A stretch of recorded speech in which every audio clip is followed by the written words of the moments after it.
ሁላችን ተነስተን ቆመን እግዚአብሔርን ቃል አብረን እናወጣና እናነባለን። ከሉቃስ ወንጌል መጽሐፍ ምዕራፍ 4 ላይ ያለን ቃል ደግሞ ዛሬ ከኔ ጋር እንካፈላለን። ሁላችሁ የምታውቁት ከዚህ ቀደም ያነበባችሁት ምናልባትም ያወራችሁት ለሰው የተናገራችሁት ቃል ሊሆን ይችላል።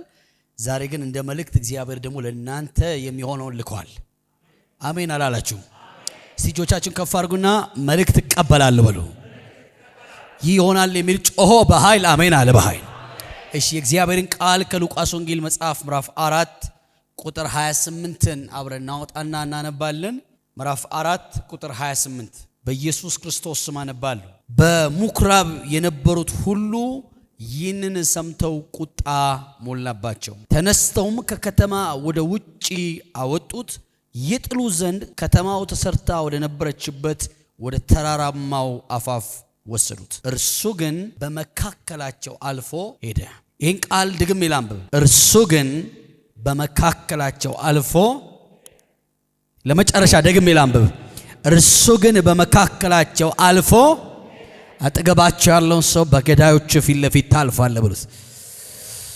እሺ በቀኝ ካላችሁ በግራ እንደገና ዙሩና በገዳይ ፊት ለፊት ታልፋለህ በሉ። ድገሙና እጆቻችሁን ከፍ አድርጉ። ገዳዩ አያገኘኝ በሉ። ጩሁና የሞት መንፈስ አያገኘኝ በሉ። ጩሁና ሞት አያገኘኝ በሉ። ድገሙና በኃይል ለመጨረሻ ሞት አያገኘኝ በሉ። ቀኝ እጆቻችሁን ከፍ አድርጉ። ለአንድ ደቂቃ በልሳኖቻችን እንጸልያለን። ዘባካታና ዲያሎስ ተፓራዲያና ቪያናምበረ ዲያኖስ ተባ አቅራሃል ቨሪጋባሽያ ኮል ቨሪካስት እግዚአብሔር አለ በመካከላችን። እግዚአብሔር አለ በመካከላችን። ለአንድ ደቂቃ በልሳኖቻችሁ ጸልዩ። ግድ የላችሁም። ድምጻችሁ አዳራሹን ይሙላ። መናገር ጀምሩ፣ መናገር ጀምሩ፣ መናገር ጀምሩ። እዚህ ቃል ላይ ያለ መንፈስና ኃይል የጉባኤውን አትሞስፌር ይቀይር። የጉባኤውን አየር ይቀይር። የሴቶችና የወንዶችን መንገድ ይቀይር። የሰዎችን ልብ ይቀይር። የሰዎችን አደራረግ ይቀይር። የሰዎችን እርምጃ ዛሬ ማታ ይቀይር። ዛሬ ማታ ቃል በመካከላችን ለታምራት ይገለጥ። ሕይወት ይስጠን፣ ዘመን ይስጠን፣ ዕድሜ ይስጠን። ቃል ታሪካችንን ይቀይረው። አዲስ የሆነ መዝገብ ይገለጥልን። የቃል ፍቺ ያብራ። ሻሃደ ካቶቬሪካ ሶባ አጀምባ አጀምባ አጀምባ ሶታይ እናመሰግንሃለን፣ እናመሰግንሃለን፣ እናመሰግንሃለን፣ እናመሰግንሃለን። ሁሉን በኢየሱስ ስም ጸልየናል። አሜን። ቁጭ በሉ። እግዚአብሔር ይባርካችሁ። አጠገባችሁ ያለው ሰው በደስታ ጨበጣችሁ ያለ ጊዜ ካትሞትም በሉት። ጨምሩና በኃይል አንደበታችሁን ክፈቱ።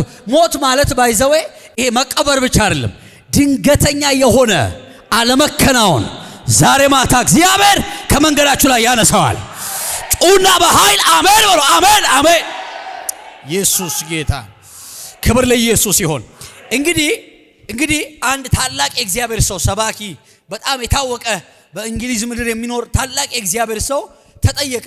ኢየሱስ ለምንድን ነው ወደዚህ ምድር የመጣው ተብሎ ኢንተርቪው ያደረጉት። ኢየሱስ ለምንድን ነው ወደዚህ ምድር የመጣው ተብሎ ሲጠየቅ እንደዚህ አለ፣ ሊሞት ነው የመጣው አለ። ያለ ጊዜው ግን አልሞተም። ዛሬ የሆነ ሰው ከገዳይ እጅ ያመልጣል። ቆይ ስሙኝ፣ በደምብ አጭር ደቂቃ ነው የምነግራችሁ። አሁን ያነበብኩላችሁን ቃል ሁላችሁ ታውቁታላችሁ። እርሱ ግን በመካከላቸው አልፎ ሄደ የሚለውን ቃል የማይናገረው ክርስቲያን አማኝ የወንጌል አማኝ አለ ብዬ አላምንም። ኢየሱስ በመካከላቸው አልፎ የሄደው ባይዘዌ ይዘውታል። ይዘውካል ማለት ይገሉሃል ማለት አይደለም። አሜን በል በደንብ አሜን በል በደንብ አሜን በል። ይዘውታል ማለት ጨርሰውታል አልቆለታል ማለት አይደለም። እግዚአብሔር ዛሬ ክንዳቸውን እያደቀቀ ኃይላቸውን እያቀለጠ ጉልበታቸውን እያደቀቀ በመካከላቸው ያሳልፋል። ጩና አልፋለሁ በሉ። አልፋለሁ። ድገም። አሁንም አልፋለሁ። ለመጨረሻ አልፋለሁ። እሺ በጣም አጭር ደቂቃ የሉቃስ ወንጌል መጽሐፍ ልንገራችሁ። ሉቃስ ወንጌል 22 ምዕራፍ ያለው መጽሐፍ ነው። ሉቃስ በጣም የተወደደ ሰው ነው። እንዴት የተወደደ ነው አልክ ካላችሁኝ እናንተ ሁላችሁ የምታነቡት የመጽሐፍ ቅዱሳችን ቆላሲያስ መጽሐፍ ላይ ምዕራፍ 4 ላይ እንደዚህ ብሎታል ጳውሎስ። የተወደደው ሐኪሙ ሉቃስ ብሎታል። ስለዚህ ዛሬ የሆነ ሰው ተወዳጅነት ያገኘዋል። ስሙ የተወደደው ሐኪሙ ሉቃስ ይሏል። አንዳንድ ሰው ታውቃለህ ስራው ይወደድና ሰውየው አይወደድም። አንዳንድ ሰው ደግሞ ሰውየው ይወደድና ስራው አይወደድም። ዛሬ ስራችሁም እናንተም የምትወደዱበት አደገኛ ሞገስ በዚህ በመስከረም ወር መጀመሪያ ያገኛቸዋል። ይሄ የዓመቱ በኩር ነው። ጮህ አሜን በል አሜን። የተወደደው ሐኪሙ ሉቃስ በጣም የሚወደድ ሰው ነው። እንደምታውቁት 2 መጽሐፍ ጽፏል። አንደኛው ሉቃስ ወንጌል ነው፣ ሁለተኛው ሐዋርያ ሥራ ነው። ሉቃስ 22 ምዕራፍ አለው፣ ሐዋርያ ሥራ 28 ምዕራፍ አለው። ቶሎ ብዬ ልንገራችሁ። ኢየሱስ ክርስቶስ በመካከላቸው አልፎ ሄደ የሚለውን ቃል ለመናገር ታውቃላችሁ ሁላችሁም የቱ ጋር ነው ጥሏቸው ሄደው የሚለው ከተማው ጫፍ ላይ ነው። የቱ ጋር ነው ያዙት ግን የሚለውን ሁላችን እንዳነበብነው መቅደስ ውስጥ ነው። በመቅደስ ተጀምሮ መንገድ ላይ የሚቀር ታሪክ የለህም። በጌታ ፊታችሁን ፍቱ፣ ቀና ብላችሁ ስሙኝ። በደንብ አጭር ደቂቃ ነው የምነግራችሁ። በመቅደስ ተጀምሮ መንገድ ላይ ያለቀ ታሪክ የለም፣ መስቀል ላይ ያለቀ እንጂ። ዛሬ የሆነ ሰው የሚቀጥል ምዕራፍ ያገኘዋል። እና ኢየሱስ መቅደስ ውስጥ ነው የተያዘው። እንደምታውቁት ኢየሱስን ለመግደል ነው የያዙት፣ ሊስሙት አይደለም የያዙት። ይዘው ካልማት ይገሉሃል ማለት አይደለም። እሺ አጭር ደቂቃ ነው የምነግራችሁ ቶሎ ብዬ። ኢየሱስን ይዘውታል ብቻ አይልም፣ ባይዘው እየገፉ ወሰዱት። ምን ይላል? ገፍተው ካል ማለት ትወድቃለህ ማለትም አይደለም። ኃይል አላቸው ማለት ያጠፋዋል ማለት አይደለም። ተደራጅተውብሃል ማለት አልቆልሃል ማለት አይደለም። እግዚአብሔር ዛሬ ክንዳቸውን ይሰብረዋል። እሺ እንደምታውቁት ኢየሱስ ጀምር እንዳልኳችሁ የመጣው ለምንድን ነው ስንል አጭር አማርኛ ተጠቅመናል።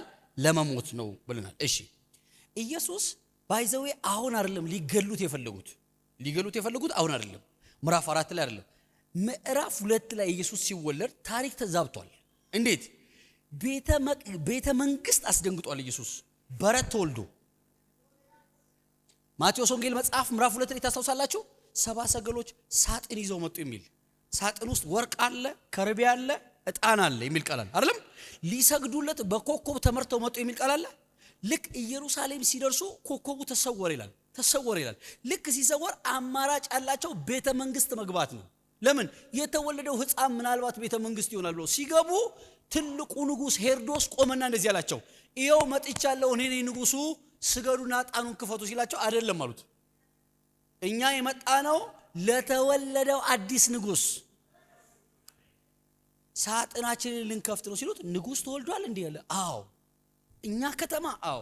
እኛ ሀገር? አዎ። ኢየሩሳሌም? አዎ። በይሁዳ ሰፈር? አዎ። እኔ ባለውበት ከተማ? አዎ። እዚህ ጋር ጠብቁኝ አለ። መጽሐፍ አዋቂዎችን፣ አስተማሪዎችን፣ ህግ አዋቂዎችን ጠራና እነዚህ የሚሉት ምንድነው? እስቲ ዘመን ከመረመራችሁ ይሄን መርምሩ ሲል፣ እኛ እኮ ትንቢት አለን። ምን የሚል ትንቢት? አንቺ ቤተልሔም የይሁዳ ከተማ ከሌሎች ከተሞች ከቶ አታንሺም። ዛሬ ማነስ ይሰበራል። ለምንድን ነው ማታንሺው ሲላት እንደዚህ አለ፣ ህዝቡን የሚጠብቅ መስፍን ካንቺ ይወጣል። ለካ ያላነስነው መስፍን ወጥቶብናል፣ ጌታ ወጥቶብናል። ዛሬ ማነስ ከላችን ላይ ይሰበራል። አጥር በጣም ደስ በሚል ሁኔታ እንገራችሁ። ከዛ ምን ይላል እግዚአብሔር ቃል? ንጉሱ ጠራቸው ይልና 70 ሰገሎቹ እንደዚህ አላቸው፣ ሂዱና ለህፃኑ ስገዱ፣ ሳጥናችሁን ክፈቱ። ለምን? እዚህ ድረስ ኮከቡ መርቶ ካመጣችሁ እርግጠኛ ነኝ ኮከቡ እዛም ያደርሳቸዋል። እኔ ጋር የሚደበቅና የሚጠፋ ኮከብ የለም፣ ከዚህ ስትወጡ ይጀምራል አለ ማለት ነው። አሜን ትላላችሁ? ከዛ ኮከቡ መራቸው የሚል ቃል አለ። ሄደው እየሰገዱለት እያለ እኔም ልሰግድለት ይገባል ስላላቸው እነዚህ 70 ሰገሎች በቅንነት ተርተዋል። ንጉሱ ግን እንደዚህ ነበር የሚፈልገው፣ ሊገለው ይፈልገው ነበር። ስለዚህ ኢየሱስ ገና ሲወለድም ሊገሉት ይፈልጉ ነበር። አይደለም አድጎ አስተማሪ ሆኖ ገና እንጭጭ እያለ ሊቀጭ የወጣ ጨለማ ይሰበራል። አሁን ስማኝ፣ አጭር ደቂቃ ልንገራችሁ። ኢየሱስ ገና ሲወለድ ነበር ሊገለው የፈለገው፣ ግን አላገኘውም ይላል። ለምን? መልአኩ በሌሊት ተገለጠና ለዮሴፍ እንደዚህ አለው፣ አንተና እናቱ ማርያም ሕፃኑ ኢየሱስ ተነስታችሁ ወደ ግብጽ ሂዱ። ከዛ ሊገለው የሚፈልገው ንጉስ ሲሞትስ መጣና እንደዚህ አለው፣ ተመልሳችሁ ደግሞ ከግብጽ ወደ ቤተልሔም ተመለሱ። ለምን? የሕፃኑን ነፍስ የሚፈልገው ገዳይ ሞቷል። አጠገባችሁ ያለው ሰው ጨብጣችሁ ንገሩት፣ ገዳዩ ሞቷል በሉት። ገዳይ ሞቷል። ድገም፣ ገዳይ ሞቷል በለው። ገዳይ አዳሃደበ ሰባይ። ይሄን ቃል ልተነብይ እፈልጋለሁ። ሕይወታችሁን ሊገል ይወጣ፣ ዘመናችሁን ሊገል ይወጣ፣ አገልግሎታችሁን ሊገል ይወጣ ገዳይ መንፈስ ዛሬ ማታ እግዚአብሔር ይገለዋል። የሕፃኑን ነፍስ የሚፈልገው ገዳይ ሞቷል። ከዛ ቀጥለን አንብባ። ኢየሱስን ሊገለው የፈለገው ሞተ። መጽሐፋችሁን እናንተ ታነቡታላችሁ ብዬ አስባለሁ፣ ደግሞ አምናለሁ። እናንተ ሁላችሁ ስለምታነቡት ኢየሱስ ዮሐንስ ወንጌል መጽሐፍ ማነው ሉቃስ ወንጌል መጽሐፍ ምዕራፍ 3 ላይ ዮሐንስ ካጠመቀው ከወጣ በኋላ የሚል ቃል አለ።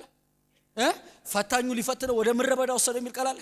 እንደራበው አይቶ ድንጋዩን እንጀራ አድርገህ ብላ አለው ይላል። አንደኛው ፈተና። ሁለተኛው ፈተና ወድቀህ ስገድልኝ ለምወደው ይሄን ሰጣለሁ አለው ይላል። ሶስተኛው ፈተና በጣም ከባድ ነው። የቤተ መቅደሱ ጉልላት ላይ ወሰደው ይላል፣ 30 ሜትር ላይ። ከዛ ራስን ወርውር አለው። አየህ ኢየሱስን አልተወውም። ሲወለድ ስላጣው ወርውሮ ሊገለው ፈለገ። ገዳይ ያለ ኢየሱስ እንደዚህ አለ፣ ለጌታ አምላክን አትፈታተን ተብሎ ተጽፏል። ይሄ ከሆነ በኋላ ነው ይሄ ታሪክ የተፈጸመው። ሌላ ልንገራችሁ። ኢየሱስ መቅደስ ውስጥ ገብቶ በሰላም ሰብኮ ወጥቶ ያውቃል። በሰላም ሰብኮ ወጥቶ ያውቃል። ማቴዎስ ወንጌል መጽሐፍ ምዕራፍ 4 ላይ ምን ብሎ ብርሃን በጨለማ ላይ በራ፣ ጨለማ አላሸነፈውም፣ አንዳች አልነኩትም። ባይዜ ጥለውት ነው ሄዱት። ግን በጣም ሴንሲቲቭ ፓርታቸውን ሲነካ ሊገሉት ብድግ ይላሉ። ምን ብሎ ሰበከ? አንድ ቀን ቁጭ ባለበት ናስበክ ብሎ ሰጡት። የኢሳይያስ መጽሐፍ 61ኛውን ምዕራፍ ከፈተና እንደዚህ ያለ የጌታ መንፈስ በኔ ላይ ነው፣ ለድሆች ወንጌል እሰብክ ዘንድ ቀብቶኛል፣ ለታሰሩ መፈታትን፣ ለዕውሮች ማየትን፣ የተጠቁትን ነፃ አወጣ ዘንድ የተወደደችውን የጌታን ዓመት እሰብክ ዘንድ ልኮኛል አለና ዘክቶ ቁጭ ሲል አልነኩትም። አብራራ ሲሉት እንደዚህ አለ፣ ዛሬ የሰማችሁት ቃል በጆሮአችሁ ተፈጸመ። ከዛ ኮስተርና ፈገግ እያሉ ያዩታል።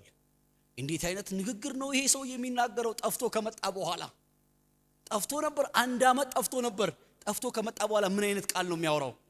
ይሄ ያናጺ ልጅ አይደል እንዴ ሲሉት ኢየሱስ ብድግ አለና እንደዚህ አለ፣ እዚህ ልክ እንደ ቅፍርናሆም የምታደርገውን አርግ ትሉኛላችሁ፣ ግን አትቀበሉኝም።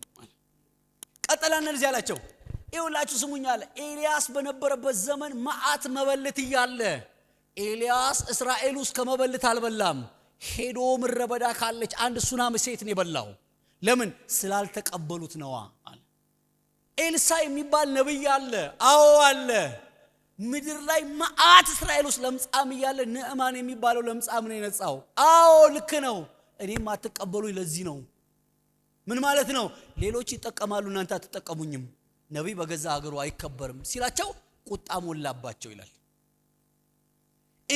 እኛን ነው አትቀበሉኝም የምትለው? አዎ። ካንተም ብሶ አዎ።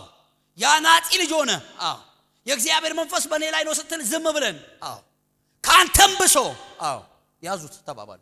ያዙት ይላል። ይላችሁ ያዙት ብቻ አይልም፣ እየተቀባበሉ እየጋፉ ከመቅደስ አወጡት። እያጋፉ ተራራው ጫፍ ላይ ሲደርስ ኢየሱስ ዝም ማሰኛቸውና ጥግ ጥግ ሄደ አይልም። እሺ ስማኝ፣ ሁላችሁ እጃችሁ ላይ መጽሐፍ ቅዱስ አለ። ዮሐንስ ወንጌል መጽሐፍ ምዕራፍ 8 አውጡ፣ ቁጥር 58 አውጡ። ኢየሱስ አንድ ቀን መቅደስ ላይ እየሰበከ እንደዚህ አላቸው፣ አብርሃም ከመወለዱ በፊት ነበርኩ ሲል ያዙት ይላል። እሱ ግን ተሰወረባቸው ይላል። ሲይዙት ይሰወራል፣ ያለ ጊዜው አይሞትም። አረ አሜን በል። እናንተ አንብቡት፣ እናንተ ሁላችሁም ስለምታነቡት ምዕራፍ 10 ቁጥር 38 አንብቡት። ያዙት ይልና ከእጃቸው ወጣ ይላል። ያለ ጊዜው አይሞትም። አሁን ይዘውታል፣ ሊገሉት ነው ያዙት። እጆች ብዙ ናቸው፣ ኢየሱስ ብቻውን ነው። ይዘውታል ማለት ግን ይገሉታል ማለት አይደለም። ኢየሱስ በመካከላቸው አልፎም። እሺ ትንሽ ነገር ስሙኝ በጌታ። ኢየሱስ ሊሞት ከመጣ መቼ ሞተ ስትሉ ሁላችሁ ስለምታውቁት ዮሐንስ ወንጌል መጽሐፍ ምዕራፍ 17 ቁጥር 4 ላይ ምን አለ? የሰጠኝን ስራ ፈጽሜ አክብሬያለሁ፣ አሁን መሞት መብቴ ነው አለ። ጊዜው ሳይፈጸም ቃሉ ላዩ ላይ የወጣው ተስፋ ሳይፈጸም የመጣበትን ፕሮግራም ሳያሳካ ኢየሱስ በገዳይ እጅ አልሞተም። ምን እያልክ ነው ሚኪያስ? ኢየሱስ ጊዜውን ጠብቆ ሰዓቱን ጠብቆ የተጫነበትን ፕሮግራም ጨርሶ እንደሞተ አንተ የምትሞተው ፕሮግራምህን ጨርሰ ብቻ ነው። ገዳይ ስላለ፣ አስጨናቂ ስላለ፣ የከበበ ስላለ፣ የያዘ ስላለ አትሞትም። እግዚአብሔር ዛሬ እጃቸውን እየሰበረ ያሻግራል። መልእክቱን ጨርሻለሁ። ስሙ ይቹት 3-4 ደቂቃ ስሙ። ይዘው ካል ማለት ትሞታለህ ማለት አይደለም። እሺ ይሁን። በእግዚአብሔር ይሁን። ዳዊት የሚባል ብላቴና አለ መጽሐፍ ቅዱሳችን ላይ ልክ ነው።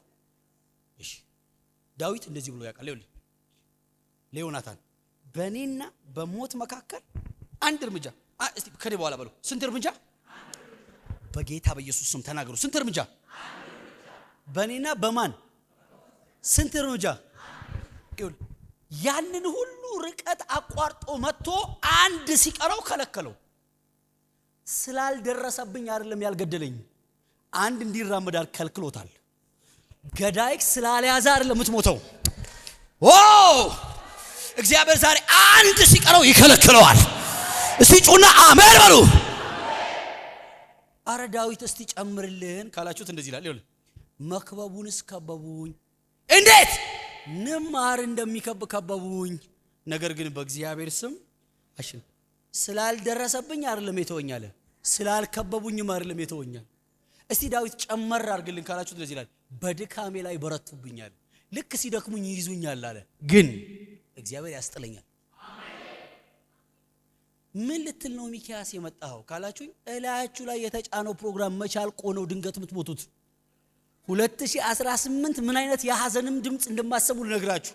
ለምን ሕፃን ያላችሁ ደም ያላችሁ ቸርች ላይ መጣችሁ እዚህ ፕሮግራም ውስጥ የተነገራችሁ የትንቢት ቃል ሳይፈጸም ሞት የተባለ ነገር እጃቸው ላይ ኃይል አለ ማለት ይገሉሃል ማለት አይደለም። እግዚአብሔር ዛሬ ከእጃቸው ያድናል። እስቲ ጮክ ብላችሁ እንደዚህ በሉ። ቢይዙኝም እተርፋለሁ በሉ። ጩና በሉ ከኔ በኋላ። ቢደርሱብኝም አያገኙኝም፣ ቢከቡኝም አሸንፋቸዋለሁ። እሺ ይሁንኝ። ዳዊትንም አንድ ቀን ይዘውት ነበር። መቼ? አሌክሲ እስቲ ያውጣው። ሁለተኛ ሳሙኤል መጽሐፍ ምዕራፍ 22 ቁጥር 1 ከኔ በኋላ ጮክ ብሎ የሚናገር ካለ እንዲህ ብሎ ይናገር። ከእጃቸው እድናለሁ ብሎ። ሁለተኛ ሳሙኤል መጽሐፍ ምዕራፍ 22 ቁጥር 1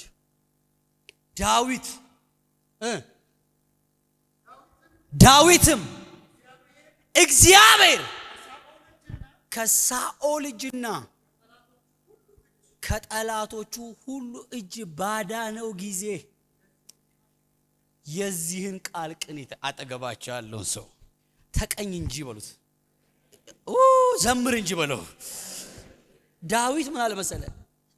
እግዚአብሔር ከእጃቸው ባዳነው ጊዜ ቅኔ ተቀኘ። ምን ብሎ? እግዚአብሔር አለቴና አምባዬና መድኃኒቴ ነው። ምን እያልክ ነው ዳዊት ካላችሁት እናንተ ቀጥላችሁ ታነቡታላችሁ። በመብረቁ ይበትናቸዋል፣ በፍላጻው ያውካቸዋል፣ ድምጻቸውን ይበታትነዋል። ለምን? ከበውኛል ማለት ይገሉኛል ማለት። አጠገባቸው ያለውን ሰው እቺ መልእክት ብቻ ከነገራችሁት ዛሬ በጨርስም ደስተኛ ነኝ። ንገሩት፣ ባይዘው ጨብጡና ንገሩት፣ አትሞትም በሉት። እሺ እቺን ብዬ ልጨርስ። እኔ ነኝ እላያችሁ ላይ እግዚአብሔር ትንቢት አለ። በዚህ በኩል በቃ ሌሎቻችሁ እንግዲህ እግዚአብሔር ከእናንተ ጋር ትንቢት አለው። የላይክ ላይ ልጅ እያለ ተናግሯል። ልጅ እያለሽ እሺ አገልግሎት ላይ ታገለግለኛለህ። ዘመኑ ያንተ ነው። ምድረበዳውን ታልፈዋለህ። አደባባይ ሰጣለሁ፣ አከብርሃለሁ። እኔ ካንተ ጋር ቆማለሁ፣ ኃያል አረጋለሁ፣ የሰው እንጀራ ትሰጣለህ፣ ብርቱ ብሎሻል ወይ? ታገለግኛለሽ፣ ዜማሽ ይወጣል፣ ዘፈን ይዘጋል ብሎሻል ወይ? ጠላት ስላወራ፣ ጠላት ስለተማከረ፣ ስለተሰበሰበ፣ እጅ ለእጅ ስለተያዘ፣ ኃይሉ ስላበረታ አይገልህም ነው የምልህ። ለምን ሲባል ላይ ፕሮግራም አለ።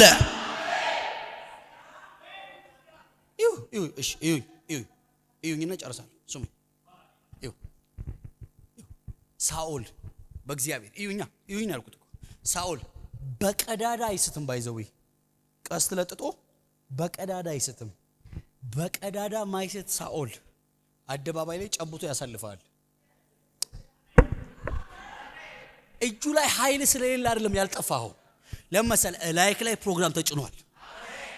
እጅን እንደዚህ አድርግ የተጫነብኝ አለ በል አፕሎድ ተደርጎብሃል ማለት በሌላ አማርኛ የእግዚአብሔር ፕሮግራም አንተ ውስጥ ገብቷል። ይህ ሳይሳካ ይሄ ሳይፈጸም ፀሐይ ያቆምክም ቢሆን ትቀጥላለህ። ምረበዳውን ያለመለምክ ትቀጥላለህ። በረሃውን ኤደን ያለክ ትቀጥላለህ።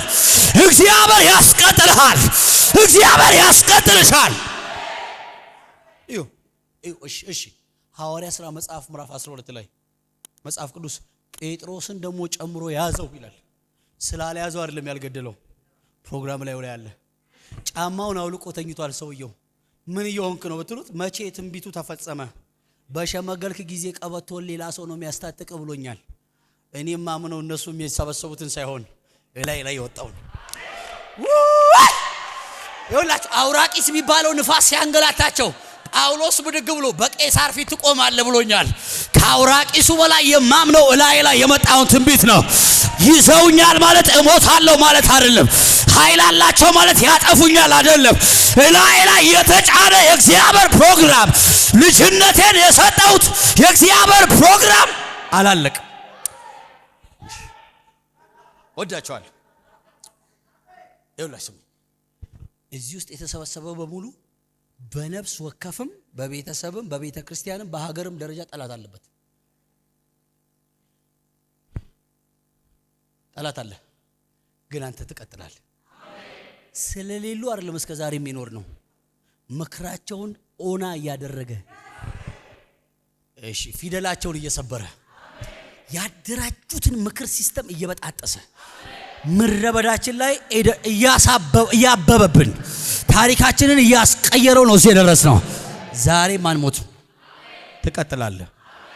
ኢየሱስን ስላልያዙት ነው ወይስ ፕሮግራሙ ላይ ስላላለቀ? ምን የሚል ቃል አለ መሰለ ስለ ኢየሱስ የተነገረ ሉቃስ ወንጌል ላይ እናንተ ገልጣችሁ ታነቡታላችሁ። ህዝቡን ከኃጢአታቸው ሁሉ ያድናቸዋል። እሱ በዳዊት ዙፋን ላይ ለዘላለም ይነግሳል። ለመንግስቱ መጨረሻ የለውም። እሱ ሳይፈጸም መቼ ይሞታል ኢየሱስ? የመጣው ህዝቡን ከኃጢአት ለማዳን ነው። አዎ ነው። እሱ አላለቀም። ስለዚህ አልሞተም።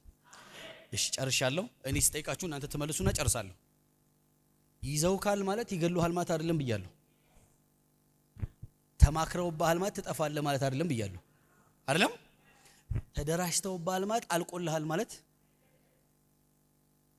አይዞ። አሁን ክርስቲያን ወንድሞቼና እህቶቼ ፈዛዛ ሆነዋል። ተስፋ ቆርጠዋል። አስፓልት ሲሻገሩ መኪና አያዩም። ቢሞትም ልሙት ብሎ ነው የሚሄደው። አንዳንድ እህቶችና አንዳንድ ወንድሞች ደግሞ አሉ ቀን የሚተኙ ተስፋ ቆርጠው ምንም መጨረሻ የለኝም የሚሉ። ምን ሆነሃል? ምን ሆነሻል? ገና ዘመን አለ። እላይሽ ላይ እግዚአብሔር ለትውልድ ነው ማድረግሽ ብሎሽ የለ? ይኸው በእግዚአብሔር ስሙኝ። ይኸው ስሙኝ። እንኳን ጠላት እስቲ ከኔ በኋላ በሉ እንኳን ጠላት ጳውሎስን የታገለው ተፈጥሮ ነው አይደል? ተፈጥሮ በሉ ቢታገለኝ እቀጥላለሁ። እቺን ስሙ ይኸውላችሁ ሲሞን የሚባል ሽማግሌ ሰውዬ ትንቢት መጥቶለት እንዳይመስልህ በመንፈስ ተረድቶ ነበር ይላል። በቃ እርግጠኛ ነው እሱ የተረዳው ነገር አለ። ታቅፋለህ ትጨብጣለህ ተብላ አይደለም እኮ አንተ ተረድቶ ሰውየው እንደዚህ ይላል። ሳልጨብጥ እንደማይሞት በተስፋ አድራል። ተስፋ አለው እጨብጣለሁ። ተፈጥሮ ቢታገለኝም እጨብጥ እኔማ አልሞትም የተባለልኝ ብሰዋል። እዚህ ውስጥ ያላችሁ ሰዎች አሁን ተስፋ የምትቆርጡ ሰዎች ካላችሁ ቀና በሉ፣ አታቀርቅሩ። እግዚአብሔር በላያችሁ ላይ ፕሮግራም አለ። አሁን አጠገባችሁ ያለው ሰው በቀኝም በግራም ጨብጣችሁ ትቀጥላለህ በሉት። ትቀጥላለህ በሉት። ጠላት እያለ በሉት። ጨለማ እያለ የያዘ እያለ ያስጨነቀ እያለ የሚያስፈራራ እያለ ገዳይ እያለ እግዚአብሔር መንገድን ይከፍተዋል። ጸጥ እያረካቸው ትቀጥላለህ። በመካከላቸው እያለፍ ትቀጥላለህ። በገዳይ ፊት ትከብራለህ። በገዳይ ፊት ታልፋለህ። በገዳይ ፊት ትሻገራለህ። አይሆንም ባሉ ፊት፣ ይቆማል ባሉ ፊት፣ ተስፋ የለውም ባሉ ፊት፣ አይሄድም ባሉ ፊት እግዚአብሔር ያራምድሃል። እንደ ዳዊት ያሉ ይታዩኛል። እንደ ዳዊት ያሉ ይታዩኛል። ምን ተይዘው ተስፋ የማይቆርጡ አሜን አሜን አሜን። እንደ ጳውሎስ ያሉ ይታዩኛል። ምን ተፈጥሮ እየታገላቸው ዝም በል በአካል ተፈጥሮ የተናገረኛል። ምን የሚል በቀይሳር ፊት ቆማለህ ብሎኛል። ከዚህኛው ጅረት፣ ከዚህኛው ድምጽ፣ ከዚህኛው ንፋስ፣ ከዚህኛው አውራቂስ ይልቅ መጀመሪያ የሰማሁት ወቅ አዳሃደበሽያ ኮታ በሰው መካከል የተናገረኝ ትቆማለህ ያለኝ አይዞ ያለኝ የእርሱ የሆንኩለትና ያገለገልኩት የእርሱ የሆንኩለትና የተከተልኩት እርሱ እግዚአብሔር ተፈጥሮን ጸጥ ያደርገዋል፣ ያሻግረኛል፣ አልፌ ሄዳለሁ።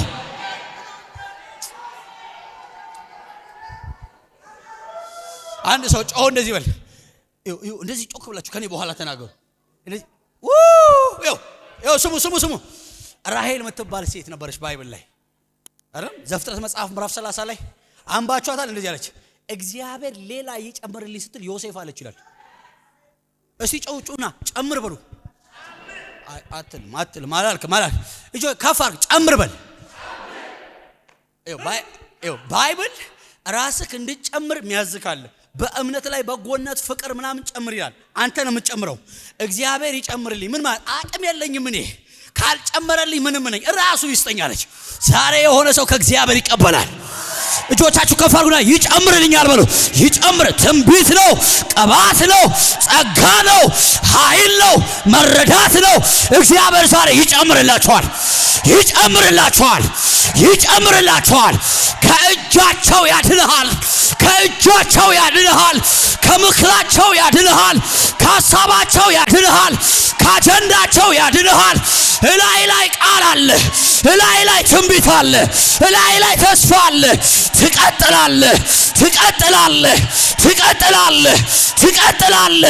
ትቀጥላለህ። አንድ ሰው ጮ አሜን ይበል።